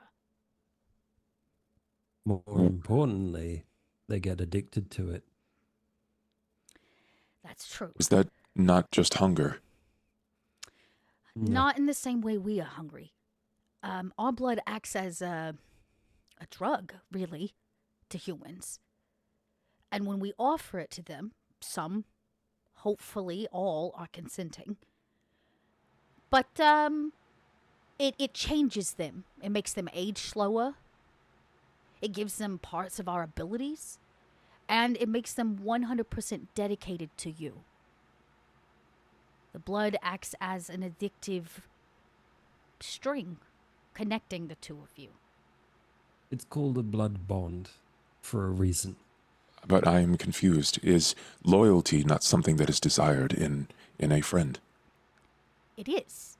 Yes. But I cannot say that Liz completely understood what she was signing up for when she drank your blood. But you just did the same thing with the man who was a special cop. You just did not give him your blood. You told him that you would give him money, or that Leon would bludgeon him until he could not move. Deal with him. You're right, I did. And I did it for all the right reasons, whether you agreed with it or not. Because now we have an informant, now he's not going to go tell on us, now we're not going to be in trouble. When I weighed the outcome of manipulating him in the moment, or risking our safety, I would manipulate him any day, honey. And that is what I did. And just like you did with Liz, you would have saved her any day. It's not about saving Liz. It's that I saved either myself or I saved Elle, because she could have woke up while we were sleeping during the day, and if she had opened the doors, then the sunlight would have come in, and I recently have discovered just how intense the sun can feel. Yes. So That's this is probably not. Leon immediately puts two and two together a little bit. So I'm not here to tell you did wrong, because I'm not saying that you did.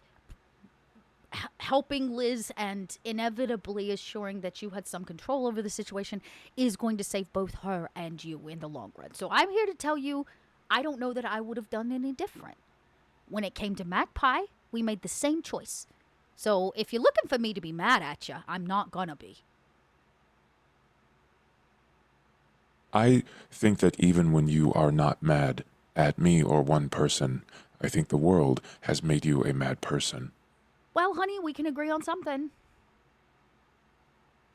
I do not think that that is a bad thing. I think that it keeps you safe. It's the only thing that's ever kept me safe.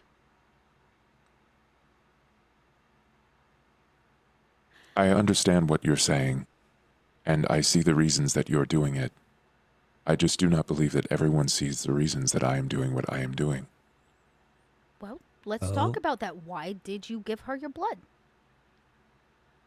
Because it meant that she would heal faster and that she would wake up. Yes. Because Betty took some of her blood when she wanted to sedate her. Okay. And that if she woke up while we were asleep and the sun were to fill our homes, that we could die. So, It meant that she would wake up faster. all good reasons. Do you know what We're we safe. have all failed to realize?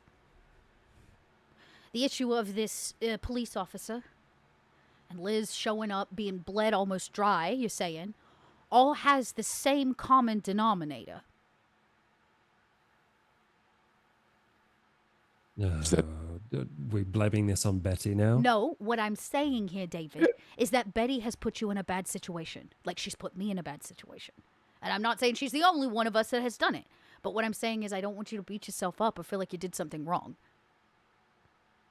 I am not beating myself up. I do not feel like I did anything wrong. I feel justified in Great. the things that I've done. Then I just did not want you to be angry with me. I'm not angry with you. I'm angry with Betty and Elspeth for going through my stuff. I understand. They would have gone through mine, but all I have is a light and 10 books. Which we can work on. You ever heard of IKEA? No? Okay, modular would furniture really fits in a like small IKEA. space, very clean cut, kind of artistic.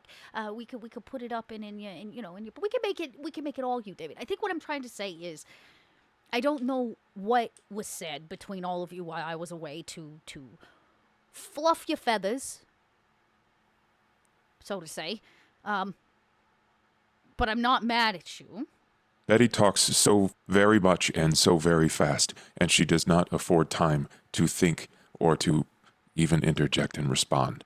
And That is her MO. it is frustrating. Yes. Yes, But it Because- is. that's why she does it. I think fast, but I consider the things that I say before I say them. And Betty does not consider the implications of the things that she says. Because and- Betty has a No. lot less to lose than we do. She's a creature of instinct. And everything that she says feels fabricated. None of it feels real. Well, that is a decision you have to make. I allowed Betty to come around because for whatever reason it seems that all of you really enjoy her company. That being said, Betty frustrates me. she has a way about frustrating people. And David, maybe it's time for you to express these feelings to her. I did, and she told me that she was not lying and that I had to, in my own way, deal with it. Well,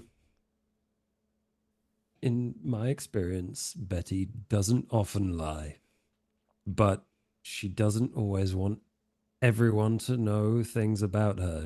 I've known her for years now, and honestly, I don't think I well, I definitely never heard of an address or any family or anything about where she came from or why she is the way she is. She protects herself much like Janet protects herself with aura. Everything that she said was bizarre. And And Aura Farms. your name is Leon and your name is Janet. And she told me that she had an evening with Barnacle and with Cardboard, and they spoke of Lemurian nights and Atlantis, and there were things that should not be talked about, and it felt fabricated more than my Michael Crichton books. Well, David, this is the point at which you have to make a decision for yourself. It sounds to me like maybe, and please correct me if I'm wrong, the struggle you're having is whether or not you can trust Betty. I think you are right. Her words may be truthful, but if you can't trust her actions, that's still something. You have to decide if you can trust Betty or not, and if you don't trust her, that is your path and your life to walk. The other thing that frustrates me is that she tells me not to do something, but then when I've done the thing that she does not want me to do, she will praise me in one moment and tell me it was wrong in the next. Like when I placed her name on the dumpster, she was very angry with me for putting her name on the dumpster to let her know where we were. But then later she said it was convenient and helpful. And I don't understand. She changes her mind all the time. I wouldn't worry She's a about bit it too fickle. much. You know that word? I do. Okay. I'd call Betty fickle. More importantly, if what Leon's saying is true, that she doesn't like her past or her identity revealed, maybe it gave away some cover or something. Like maybe having her name out there wasn't something she wanted, even though it served the right purpose in the moment.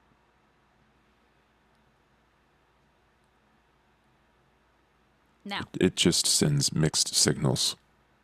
Yeah, well, you're right about that. Now, I thought we might go to the bar. Because I desperately need to pick up an exceptionally desperate male that wants to give up a couple organs tonight. And maybe we could bump into Liz. Yeah, I need someone to drink as well. Sorry, David, I'm joking. But I do need someone to drink. They may not have milkshakes, honey, but you ever drink rye whiskey? They're basically the same. Maybe I have. Maybe you have. Hey, new palate check. Would you like to go to the bar with us? Are the Bruja there? They are still very mad. No, it's not that kind. I mean, wannabe Bruja. Maybe. I don't even know. Is this a dive bar? We don't even have a name. We're going to have to drive around. She said it's near the diner. She did say it was near the diner. Well, we'll go take a look and see what we come across. Okay, yeah, sure. We'll get in the car. Let's go. Who's driving? I'll You're drive. good? Okay. Yeah, I'll drive. Thank you for driving. Leon's car hurts my mind. It's same. Rude. There is so much garbage in the back, and the noise is not in rhythm. You know, for me, it's the speaker, the buzzing, and the seats vibrating. I will fix it eventually. Right. Okay. Well, it could also just be the color. It's kind of like baby vomit. It came that way, and the paint hasn't chipped yet. Like, what am I supposed to do? Is it probably made out of like lead and uranium? It pleases me that your car makes you happy, but it assaults every one of my senses. Okay. Well, you can crawl in the back seat. I had it vacuumed out yesterday. Thank you. Do I have to clean my car? No, unless you. I mean, maybe if you want David to ride with you. I might have to. Oh no. I can still fly. No, Yeah, we're you're gonna going have to to the fly. bar in style. Everybody go. in the car. Buckle up. And after that, we see the car pull out and drive away. You're going to drive in the direction of the diner because you were told it was at least near the diner. And after a little bit of a driving, I think it was like 15, 20 minutes or so. You're a little bit past the diner at this point. You do see a little kind of, not hole in the wall, but a little bar sitting by itself, just called the Bleachery. Okay. It's a single building, just as the Bleachery outside, kind of on things. Do you have history? Is history a thing? Academics. Academics. is the Academics, thing. give me, intelligence academics. Let's see if you would know why it would be called the Bleachery. There is a historical reason. Is it art related? No. Yes, kind of. A little bit. I have art history. I'll take it. No. So I have a This is not my specialty in side of town. forensics. Leon with 3. Actually, could I roll this as streetwise instead? Okay.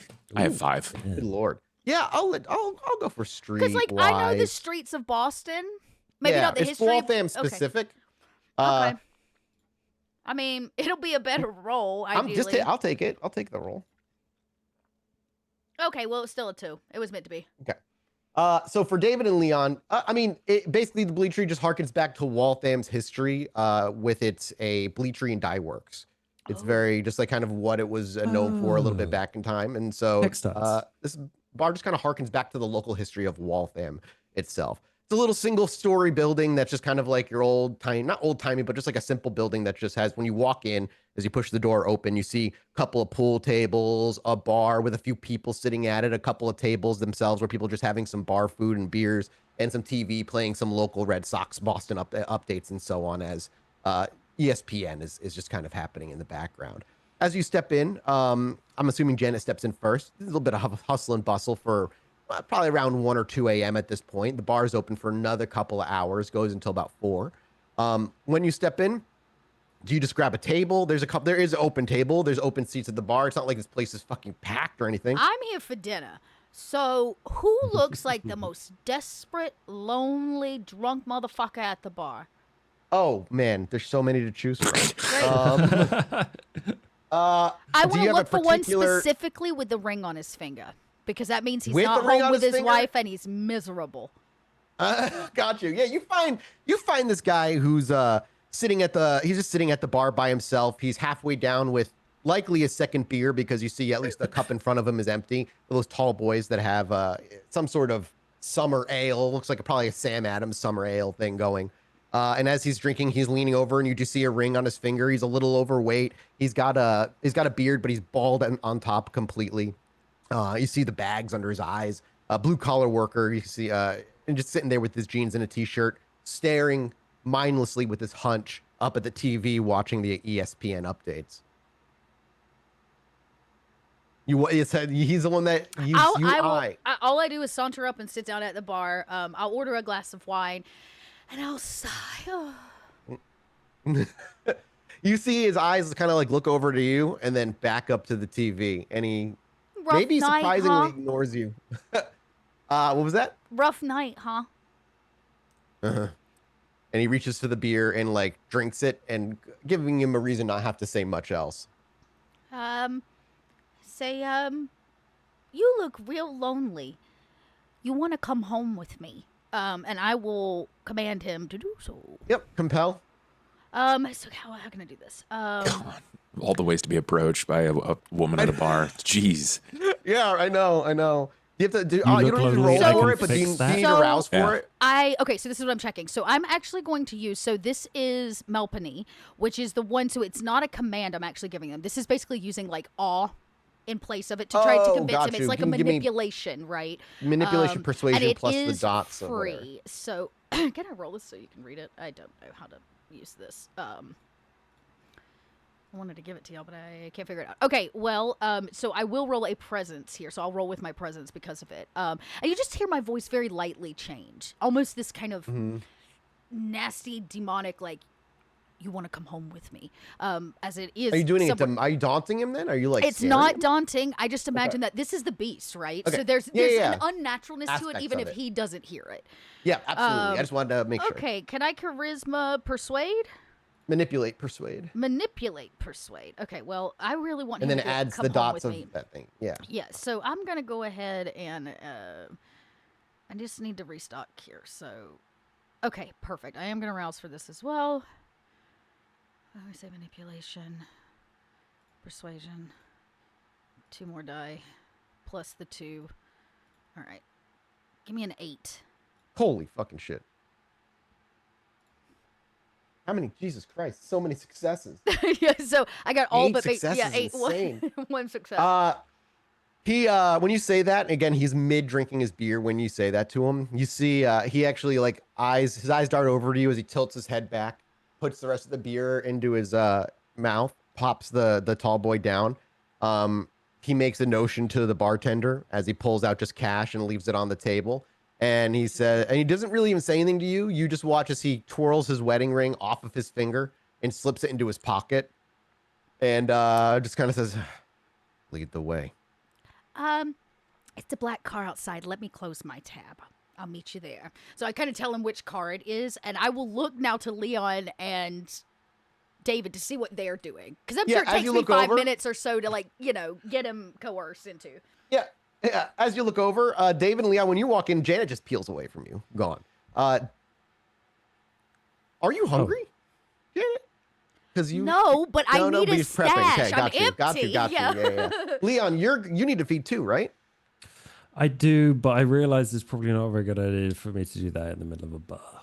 Probably not. That's what I was going to ask what the plan was moving forward. So the camera, we follow Janet, but we see her go off kind of out of focus and begin to have that conversation we all just saw. But as the camera lingers back with Leon and David, just behind both of them and between their heads, we can see the bustling of the bar going on and the background noise of the chatter and the clacking of the pool and the playing pool in the background. What do the two of you do?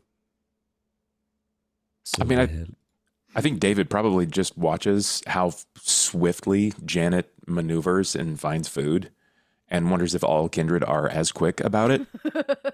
I think he even looks over to Leon. Will you find a single man in your area as well? Possibly, but not here. They seem very eager to be friends. They often are, especially when they're as enticing as Janet. I think David sort of like mulls that over in his mind because he's not really sure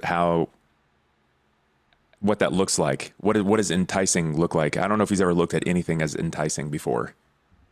So he's kind of like, he's got to let that stew for a minute. It's like somebody telling you your mom's hot. Yeah. Yeah. Except he doesn't really have sexuality sort of lost on David. Right. So he's like, he just watches. He's going to wait then because he's not hungry. I guess he looks to see if Liz is here. Sure. As we see you kind of talking back and forth to each other in that perspective where we're just behind you, just at a camera, actually, we'll see that Leon gets bumped into. And as the camera pulls back to reveal, we actually do see Liz quickly rushing by Leon, not in a hurry or like in a panic, but just doesn't recognize that you're there. Was like looking over her shoulder and laughing at something somebody was saying at one of the tables where she was at. And as she bumps, she goes, "Oh, sorry, you came." And she looks over to David to see David there. "You came." And she runs over and not runs over, walks over rather, because you're just right there. She takes a couple steps and gives you just a friendly hug. "I was just going out for a smoke. You smoke?" I do not like fire much. Leon nodding. She's like, "If you don't have any ear hope menthols are okay." Oh, yeah, of course. She pops out. She like reaches into her jeans pocket and starts kind of hitting the pack on her hand. She's like, I'm stepping out. You come along. This is the guy I was telling you about." And she points to the table where just one other person over there, and you would recognize him actually, Leon, as the one of the cooks that was cooking when you were there. And he just gives like a half-hearted wave as he's looking up at the TV, also watching sports and just taking a drink of a shorter beer than we saw the person Janet was speaking with. She steps out front and she's like, "Come on." And she goes out. She pulls a cigarette, puts one in her mouth, and offers one to Leon, who pulls one, and then reflexively offers one to David anyway, kind of just not even thinking. Before he goes outside, he will quickly move up to Janet and say, "Janet, Liz that is Liz. We're going outside to have a smoke." Oh, good job. I don't know how to smoke. This should be interesting. You need and he wait. walks. I grab him by the shoulder. Hey, wait. You need to rouse the blood first. Rouse your blood. Do the thing, you know? I have to. Why? Before you can properly smoke, honey, you got to get your lungs going. For smoking, I don't think you do. I think you smoke without rousing the blood, right? Because you just have to actively breathe in air, not? Well, you can just put it to your lips. To do anything. But yeah, if you want to you won't properly taste anything. Smoke, You won't taste anything. You won't feel the high of nicotine, correct? It'll just be like the social act of it without any of the feeling. If you want to feel what smoking is like, she's right. You do have to If you rouse want the to blood. properly smoke, you should just rouse the blood. You know, your body will get warm in case she touches your hand. I'm gonna leave you I and want Leon that? to it. You might. That is for you to decide. Janet Janetti can't tell you some things in life, honey. But what I can tell you is I've got a hot to trot liver that is just fatty as all can be, and it's sitting in my front seat. So I'm gonna go deliver it back to the quarry, okay? And then I'm gonna come back and get you okay. and Leon. Y'all have fun, okay, Mom? I'll be back. Janet will be back. Okay. Okay. All Have right, fun I'll with the babysit. liver. David, you catch up with Leon and Liz as they kind of walk out the front door. Janet obviously walks by Leon and Liz. David joins them, but at that point, they're already lit up. But as you walk out, David, she'll reflexively offer you a cigarette, even though you said no before. It's just like a habit. She's like, yeah. Oh, you said you don't, right? No. I think he would still like extend his hand, yeah. to take it. Oh, she's like, have you smoked before? I don't want to start a bad habit or nothing. I have never smoked before. You're a grown man. You make your own decisions. She hands you a cigarette. Do you rouse the blood? No. No. Do you rouse the blood? No. No. Okay. Too hungry. Do you have a lighter on you? No. Okay. Leon so probably does. Leon, you're gonna be fine. This is new. I usually don't do this for Kindred, but you're so new, David. When the flame flickers, just a wince. Not a fear frenzy for running away, but a fear frenzy for visibly wincing when the flame flickers to life in front of you. But she lights up, and she takes a drag of it. Because you are going to bring the fire close to light it. So, What sort of difficulty is this? 1, 2, 3? yeah. Oh, with a fear frenzy, you just a 1. You're just looking to. Got You it. only ever need a 1 success. Oh no, not fear frenzy.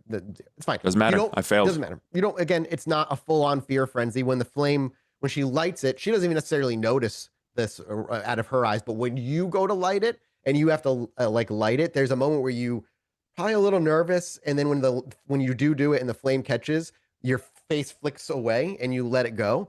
And that's kind of like what that'll be. But there is a brief moment where you feel like I need to truly run away. It is less than a second of a second of a second. It is a moment of pure fear that you almost felt when you felt the sunlight hit your hand. Just that knee-jerk response. Yep. I think I'm sorry ahead of time, Leon. David will throw the lighter down and immediately crush it. So you see when he goes to light it, he flicks his hand away, and as he turns his head, he hurls the lighter down, and when he looks back, he just inflexively steps on it. She's like, as she lets out like a huge drag. Oh, whoa, holy shit there, big guy. What the fuck? Are you okay? You must have burned yourself. Oh, that's an interesting choice of words given the unique scenario. He's gonna hand you the cigarette. I have decided I do not like smoking.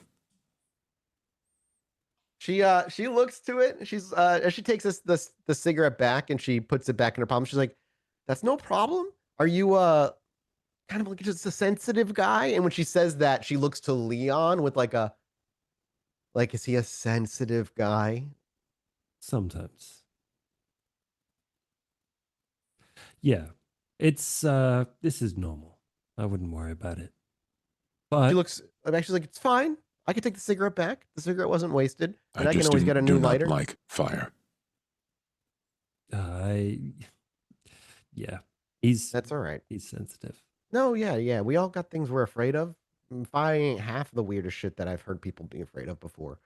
Have you seen? No, you probably haven't. She reaches and do you hand the cigarette back? Yeah. Have you seen that show before on TV about people's phobias? Mm-hmm. Yeah, that's some fire is normal compared to some of that stuff.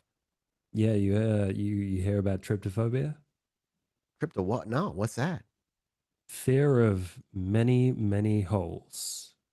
As if someone just hated the idea of things like spreading or having to go into something or like a manhole.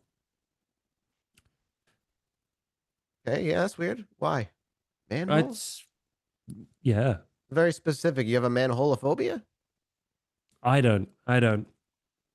Not Oh, he looks over. Fires and manholes. She looks over to David, like you're implying David may have also that. I am not But afraid of manhole. Good for no, you, you kid. aren't. Good for That's the you. thing. But you had an experience with one recently, right? You fell down a Hey, and you just manhole? realized. Congratulations. It's nothing to be ashamed of this day and age. No, I'm David talking will like kind of turn and like lean in.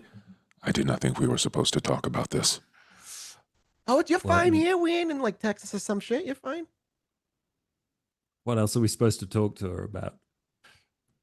We're being friends, Are you right? dating? You two are. Did you find out No. together? No, he told me that you two were really good friends now. Well, he saved my life. So I'm extraordinarily Why grateful would we for be that. dating? Where are we dating? Are we dating, Leon? You know, we should talk about that later. This would be news Wait. to me. I do not believe we are dating, but No. I am open to the idea. Good to know. I'm confused, but good for both of you. I'm happy for both of you. And she just takes another drag of her cigarette. I said I was just, he saved my, I mean, y'all kind of saved my life. You were all there, but like, he saved my life. Saved my life. Yeah, so I really need to know because it all happened really quickly and you That seemed fucking creep like came in twice and you scared him yeah. off finally. Thank you. No, you're welcome. Like I I don't know who saw that what fucking happened. asshole is. He knew my name. He kept showing up, kept asking for me. It got really fucking scary. And then that time, I don't know what the fuck happened then. And then I don't really remember much. I kind of passed out. You were really scared. I don't blame you.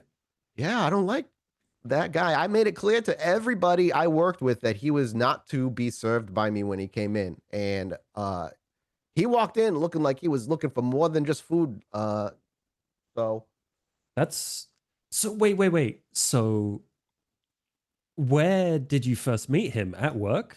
at work, yeah.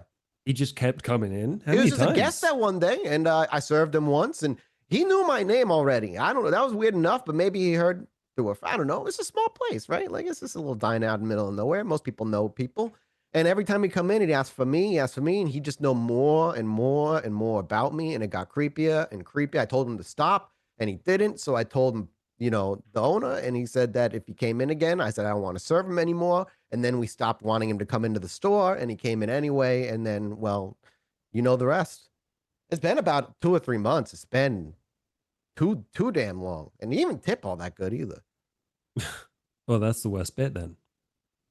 She's finishes up the cigarette and she just reflexively pulls out another one as you start talking about it, and she just takes kind of a deep breath. She's very nonchalant as she speaks, but her physical mannerisms, the way she tenses, the frequency in which she starts taking drags off of the cigarette increases. You can Did tell you it go really to the bothered her. diner today? Oh no, I had today off, but she points back there. Jose had today off. We just finished up work, and I always love grabbing a drink with him. Then Oh, was the it diner like was fine. Yeah, you didn't show up today. good? I assumed you like called the cops or something. Well, yeah. We wanted to make sure he didn't come back. Like I said, and she like gives you a pat on the arm. You saved my life. Maybe. Yeah, you just stopped the creep from stalking me. Good enough. That man could have fucking killed me. Have you been okay since? I mean, obviously it's distressing, but like Yes, I mean, it feels like it was only a day or so, a little over a day ago. But I mean, I've been good. Nobody showed up at my fucking house. He hasn't showed up today at work. So is hopefully there it's just any over. is there any notable change about her? You could go ahead and make me a wits awareness if you want, but on surface, like right without rolls, no, doesn't seem like it. With 3 successes, are you rolling 2, David, or no? With 3 successes, it doesn't Ooh. look like it. She just looks like her. Granted, you didn't know her all that Can well in I- the first place, but Would it make a difference if I rolled one extra dice with heightened senses? you can go ahead. See what you roll.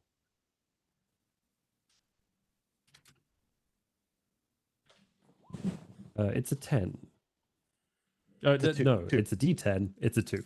Yeah. It's a 2. Yeah, because no, not. I mean, 3's still a good number of successes, and nothing immediately, other than she's obviously way more friendly than anyone would be if they hadn't been, fed blood. But Yeah. regardless, no, Yeah, doesn't seem like it. Yeah.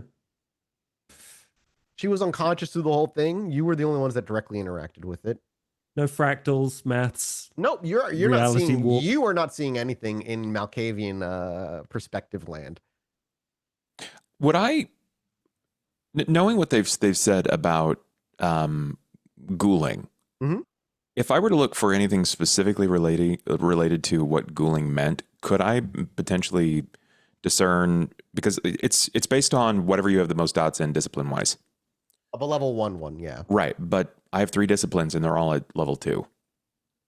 So you have no level 1s. I think there's an optional rule where they can use level 2, but it costs them their actual health. I have the level 1 power for each discipline, but I don't have a primary discipline that is higher than another. Oh, that's fine. Yeah, if they're all at level 2, you can choose the level 1 power she gets. Oh, okay.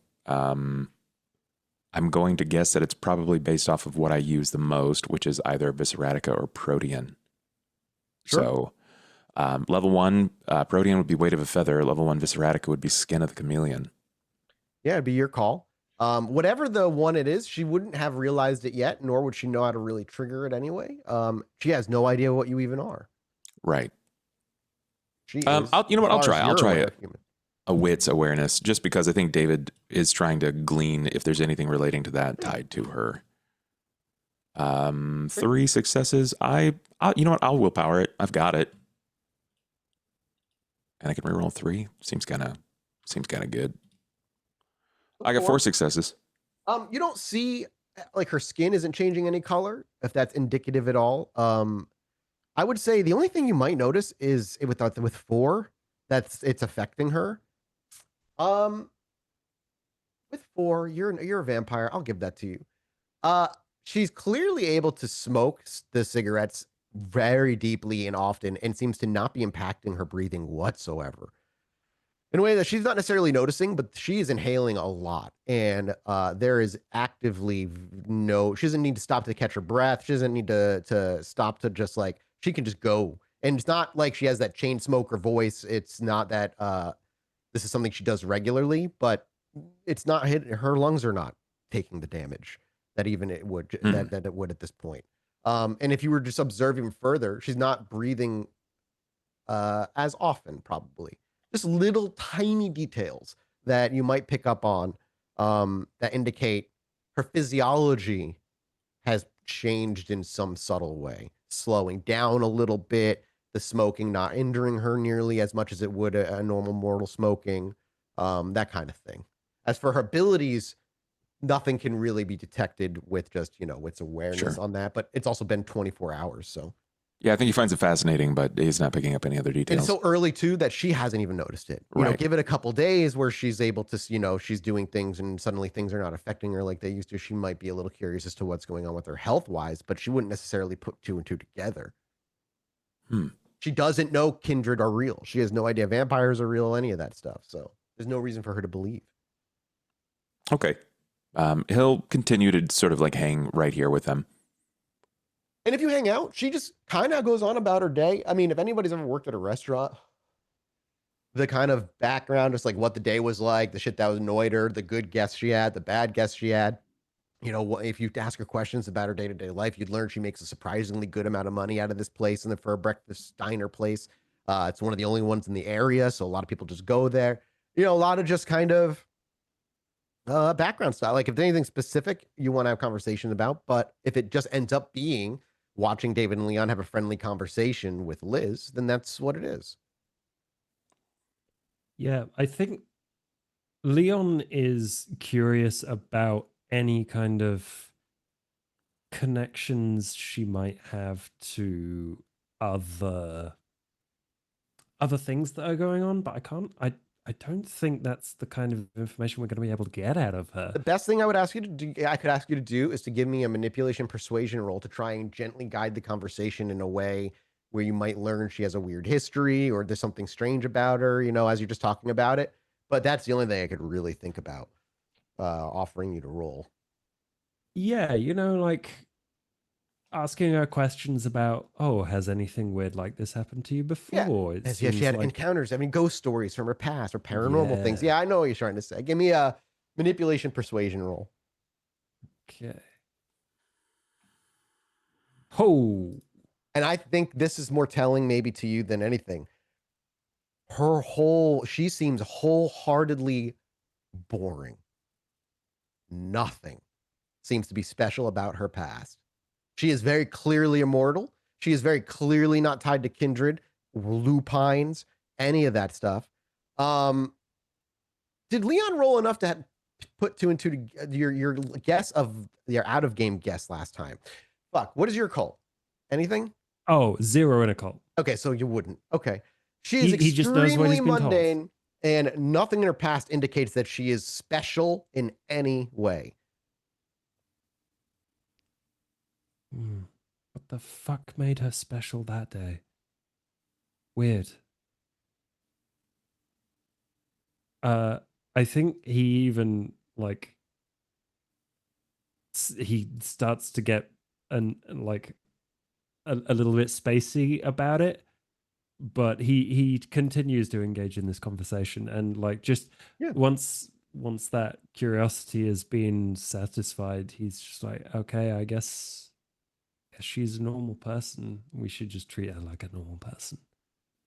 And that maybe it's frustrating to Leon, but like there's no experience with paranormal, no experience with anything strange in her life, no weird encounters in any way, just a genuinely run of the mill, just working class woman. And as that conversation kind of goes, and we see Janet hop in the car and drive her food away, and we see the conversation kind of linger, our camera will pull back, and I know we ended a little bit early. And on the scene of the two of this friendly conversation, getting to know Liz, and I will build Liz out as a character now with the cute stats and stuff. We will bring our episode to a close, and next week, I believe, is the visit to the Chantry. I think No, so. we'll love see the next Chantry. I can't wait. And I'm so excited because Janet mouthed the concerns that I've been mulling in my head about this whole thing since it happened. I'm like, Oh, what I've are they been gonna sitting do? on it. I've just been Yeah, out for I'm so 2 weeks. curious. So, like, yeah, Janet's like, what's the plan, gang? Because we're fucking I can't wait. guilty. I can't wait. We'll Oh, see. boy. All right, We're gang. off to go do an after show. Thank you all so much for being here and supporting us. And yeah, we'll be back next week with some more of this in Providence. Bye, gang. Bye bye.